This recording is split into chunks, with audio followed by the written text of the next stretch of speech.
Hello everyone, it's Mike from Chess Lifestyle and welcome to the Chess Lifestyle Modern Benoni YouTube course.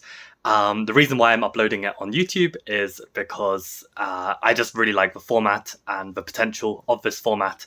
You can add your thoughts on the YouTube comments below, and if I ever need to add more content for the Benoni, I can very easily upload more content to this playlist.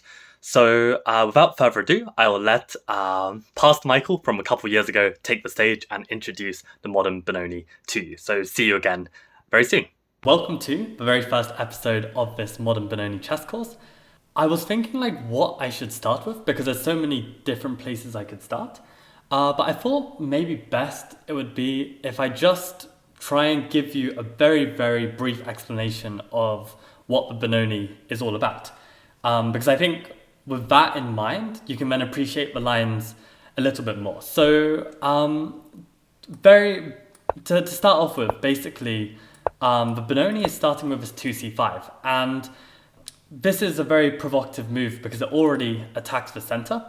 And white really only has one way to play for an advantage, and that is to push d5. I've basically covered all the other sidelines at this point. So white can potentially play knight f3, white can play e3, but basically d5 is the only way for white to really play for an advantage. And okay, we've got Lee Chess helping us out here, telling us it's the Benoni defense. So basically, since white has to enter into these imbalances to play for an advantage, the great news for us is that these positions are not going to be 100% familiar for white. Basically, if we are going to practice this setup every game, and white is going to have to play so many different setups from playing against a Queen's Gambit declined, Queen's Gambit accepted, Slav, King's Indian, etc. White is not going to have all the time in the world to completely and utterly understand the setup. Now, I sped through those moves quite quickly, so I'll quickly just go through them again. But basically, after knight f6, c4 or knight f3 is the normal way to play with the d-pawn. And in both cases, we can play second move c5. And in both cases, white, if they want to play for an advantage, has to push d5. And we will actually get a very similar position where we're going to get this very, very characteristic Benoni pawn structure. Now, what is up with this pawn structure? Well, this pawn structure, at first glance, looks a bit dodgy. I mean, it looks like this pawn is a backwards pawn. It is. That could therefore mean it's a weakness. And it also looks like it's completely blunting in this bishop, which looks terrible, right? However, there are two things to remark. Firstly, is that this pawn is very rarely a problem. I mean, in some extremely sharp concrete lines, white can try and attack it. But on the most part, this pawn is never really a weakness because even though it's backwards, it's blocked by this pawn. So if this pawn was in fact on c4, then this would be a huge weakness because there's an open file against it and white can gang up a lot of pressure on it. But here, the pawn is actually doing okay. The other thing about this bishop being blocked is, the thing is in the Benoni, we're not going to develop the bishop to e7, but we're actually going to develop it on this long diagonal where it's going to be super, super strong. This is the start of the Benoni. So one very, very important thing you must remember is that we are playing with a space disadvantage. Now, that doesn't mean we're at a disadvantage. It just means that the style of play needs to be adjusted for that. So in short, when we have a space disadvantage, the difficulty is sometimes trying to maneuver our pieces to active squares, because if we've got space disadvantage, we don't have as much room to maneuver. Whereas if white gets a huge space advantage, then they have lots of ways to shuffle their pieces into better places. So ideally what we want to do as a Benoni player, throughout the different ways that white can play against us, we want to keep in mind that if we can trade a piece, a minor piece, then that will be really great, and we will then not really suffer from this space disadvantage because our pieces will have enough freedom to move. So out of the pieces to trade, we actually very rarely want to trade this bishop. We can in some cases trade these dark squared bishops, but in general this bishop is going to be one of our strongest assets, so ideally we don't want to trade this. So generally when I talk about trading a minor piece, it's going to be one of these pieces, and very often it is actually the bishop on c8 that trades. And one of the lines which we're going to learn is basically this line where white plays knight f3, and that's actually this line is very, very common. Like as you can see, it's at master level. This is masters. It's the second most popular move on Lichess. It's also extremely popular, and in fact here you see it's only played like 2,300 compared to f4, which is 4,500, but you got to remember that this is not including all of the lines that start with 2 knight f3, and we get to this position where white could easily play knight c3 and play e4, and suddenly we're back into these lines. So yeah, as you can see, it's jumped up to 4,000 here. So basically this is very, very much possible, and already this move is a slight inaccuracy because black can actually trade a minor piece immediately, and the best, most accurate way to play this position is to not play bishop g7 immediately. And as you'll see in this repertoire, we're really trying to pay attention to white's setup and adjust accordingly. And here, the best move is actually to play a6. Now, in this position actually, you may wonder why bishop g4 immediately isn't the way to go to trade off this bishop for this knight and therefore not suffer from a space disadvantage. But in fact, if you play bishop b4, we've got to be very careful about such moves, because here white can actually play the move queen a4 check, and suddenly when we block, white can now move the knight, and suddenly we're not actually trading this bishop. This bishop actually doesn't have too many squares, and this is actually some trouble. The knight is pinned, so we can't even move it and let our bishop retreat. So this is actually almost lost already. So okay, when you play the Benoni, you have to really, really understand the moves, because if you just play on some kind of loose understanding, like, okay, in the Benoni we want to trade a piece, so bishop g4. And I mean, I've probably played bishop g4 as a youngster, like dozens of times. And how many times does my opponent play queen a4? 0. Like, the point is when you play the Benoni, like very often your opponent doesn't really like understand the nuances of the position as well. So I probably was playing this at a young age and my opponents were missing this queen a4, but queen a4 is a very strong move. And of course with like modern engines, it's a lot easier to like pick up on these ideas as well. So basically here, we want to play a6 first. And the reason why a6 is a strong move is because we are trying to play b5. And this is a very important thing in the Benoni as well, that we are constantly trying to grab space either on the king side or the queen side. And the queen side is the most classic way to do it. And as you will notice, if we actually manage to get in this move b5, we will have a 3 versus 2 majority, which will actually help us with attacking on the queen side. And that is one of the most principled ways of playing the Benoni, to try and utilize this majority. Now, that is why when you play a6, 99% of your opponents will just play a4. Because this is kind of a general rule. When a6 is played, white always plays a4. Like, they know that much. So the thing is with a4 is that it blocks the queen from coming to a4, and therefore we can now play bishop g4, and now we've achieved the trading of one piece. And yeah, I mean, I'm going to explain these specific lines in a bit, but as you can see, in such a position, yeah, we can basically have a lot of freedom for our pieces. Like, as you can see, our knight can jump to d7.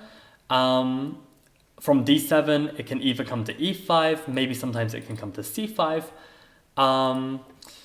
This knight sometimes will come to h5 and launch an attack with f5. The knight will sometimes come to e8 to c7 to support b5. Sometimes if a5 has been played, we can even do this route, which is sometimes even possible. the bishop generally sits on g7 and eyes up this diagonal, and constantly creates some pressure, and white needs to be careful of this. The queen will often come to e7, where it can still access the king side and also control this e5 square, and I'll discuss this a bit more in a second. It can sometimes come to c7, where it can support the c4 push to allow a knight to come to c5. And yeah, basically I've discussed a bunch of ideas there. The last piece I'll mention are the rooks, where the rooks, often rook e8 and rook b8 is probably where the rooks most naturally go to. Sometimes the rook will come to c8 as well to aid the push of the c pawn. Now, I've thrown out a lot of different, potential moves from black and places where the pieces can sit.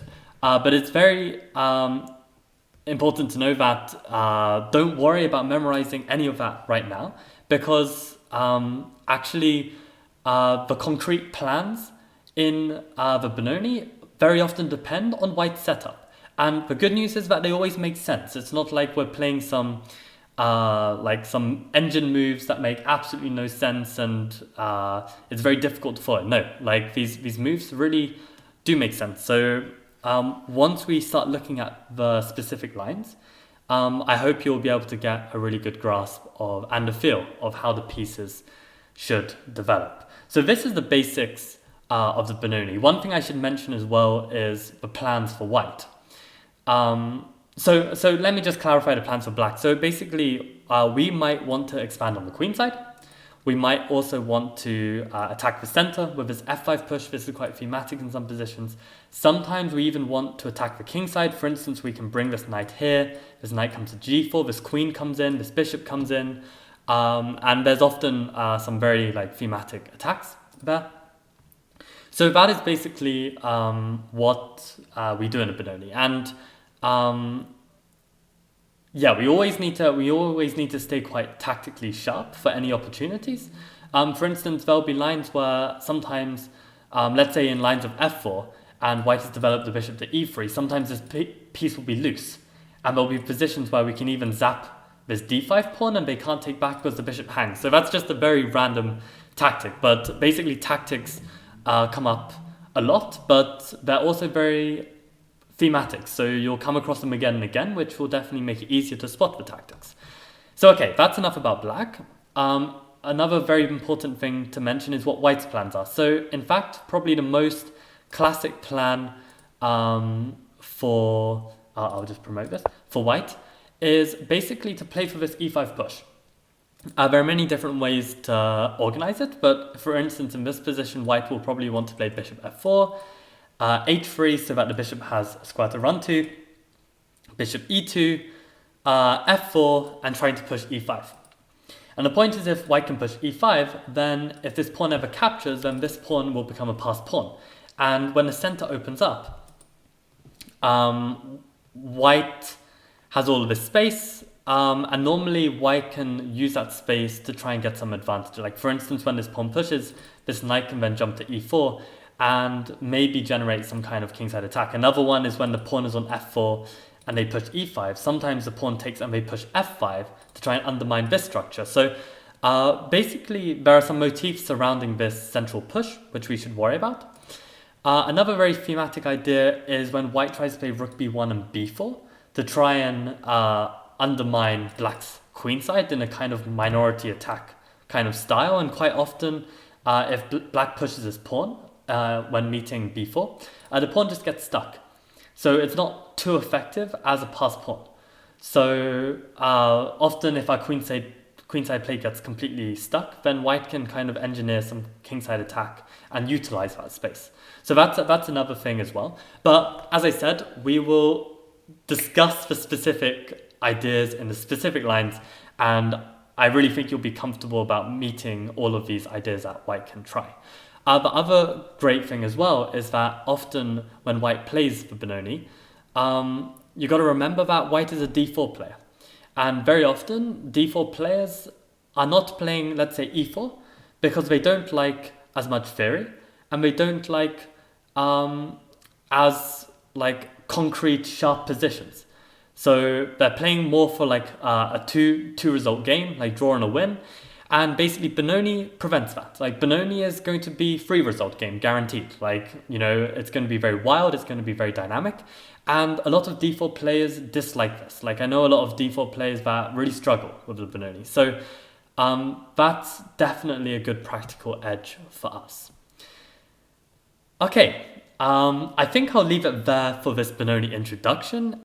And that is a wrap for the Benoni introduction. So I hope you learned something there. And the rest of this course is actually a one-to-one interactive lesson with one of my students, George, who's around 1700 in level. And the Benoni lessons, don't only cover the opening, but the middle game as well. And even some end games came up in our discussions too. So lots and lots to learn. When I first made this video, which you just saw, I really had ambitions of making a Modern Benoni course, but I didn't really have the experience back then, and I didn't really have the outlet to really put in this work and create these lines.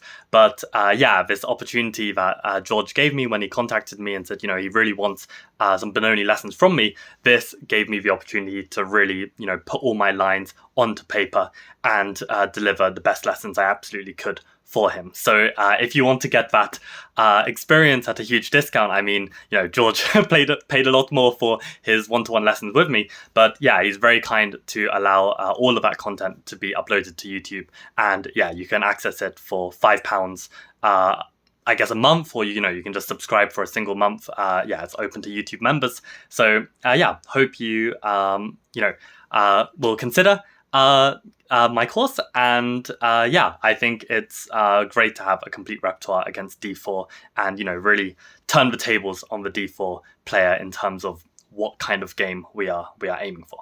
So thank you all for tuning in, and see you in subsequent videos. Okay, bye.